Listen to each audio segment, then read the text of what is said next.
बहुत पुरानी बात है। हिमालय में प्रसिद्ध मानस नाम की झील थी। वहाँ पर कई पशु पंछियों के साथ ही हंसों का एक झुंड भी रहता था।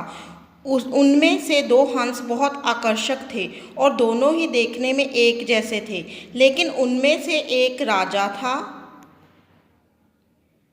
और दूसरा सेनापति। राजा का नाम था धृतराष्ट्र और सेनापति का नाम सुमुखा था। झील का नज़ारा बादलों के बीच में स्वर्ग जैसा प्रतीत होता था। उन समय झील और उनमें रहने वाले हंसों की प्रसिद्धि वहां आने जाने वाले पर्यटकों के साथ देश विदेश में फैल गई थी। वहाँ का गुणगान कई कवियों ने अपनी कविताओं में किया, जिससे प्रभावित होकर वाराणसी के राजा को वह नज़ारा देखने की इच्छा हुई। राजा ने अपने राज्य में बिल्कुल वैसी ही झील का निर्माण करवाया और वहाँ पर कई प्रकार के सुंदर और आकर्षक फूलों के पौधों के साथ ही स्वादिष्ट फलों के पेड़ लगवाए। साथ ही विभिन्न प्रजाति के पशु पंछियों की देखभाल और उनकी सुरक्षा की व्यवस्था का आदेश भी दिया। वाराणसी का यह सरोवर भी स्वर्ग जैसा सुंदर था। लेकिन राजा के मन में अभी उन दो हंसों को देखने की इच्छा थी जो मानस सरोवर में रहते थे। एक दिन मानस सरोवर के अन्य हंसों ने राजा के सामने वाराणसी के सरोवर जाने की इच्छा प्रकट की। लेकिन हंसों का राजा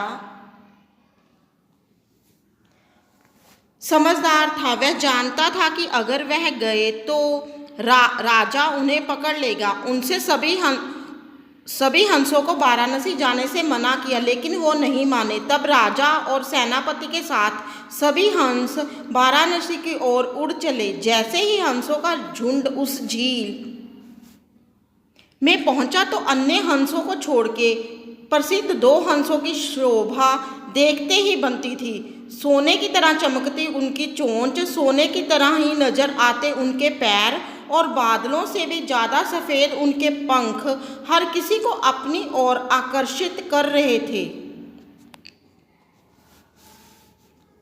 हंसों के पहुंचने की खबर राजा को दी गई। उसने हंसों को पकड़ने की युक्ति सोची और एक रात जब सब सो गए तो उन हंसों को पकड़ने के लिए जाल बिछाया गया। अगले दिन जब हंसों का राजा जागा और भ्रमण पर निकला तो वह जाल में फंस गया। उसने तुरंत ही तेज आवाज में अन्य सभी हंसों को वहां से उड़ने और अपनी जान बचाने का आदेश दिया। अन्य सभी हंस उड़ गए, लेकिन उनका सेनापति सुमुखा अपने स्वामी को फंसा देखकर उसे बचाने के लिए वहीं रुक गया। इस बीच हंस को पकड़ने के लिए सैनिक वहां आ गया। उसने देखा कि हंसों का राजा जाल में फंसा हुआ है और दूसरा राजा को बचाने के लिए वहां खड़ा हुआ है। हंस की स्वामी भक्ति देखकर सैनिक बहुत प्रभावित हुआ और उसने हंसों के राजा को छोड़ दिया। हंसों का राजा समझदार होने के साथ साथ दूरदृष्टि भी था।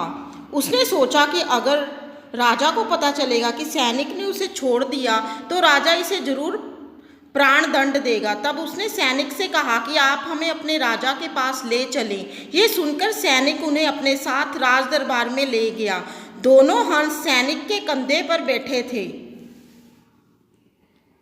हंसों को सैनिक के कंधे पर बैठा देख के हर कोई सोच में पड़ गया। जब राजा ने इस बात का रहस्य पूछा तो सैनिक ने सारी बात सच सच बता दी। सैनिक की बात सुनकर राजा के साथ ही सारा दरबार उनकी साहस और सेनापति की स्वामी भक्ति पर हैरान रह गया और सभी के मन में उनके लिए प्रेम जाग उठा। राजा ने सैनिक को माफ कर दिया और दोनों हंसों को आदर के साथ कुछ और दिन ठहरने का निवेदन किया। हंस ने राजा का निवेदन स्वीकार किया और कुछ दिन वहां रुककर वापस मानस झील चले गए। कहानी से सीख, किसी भी परिस्थिति में हमें अपनों का साथ नहीं छोड़ना चाहिए। धन्यवाद। अगर आपको ये स्टोरी अच्छी लगी तो मेरे चैनल को सब्सक्राइब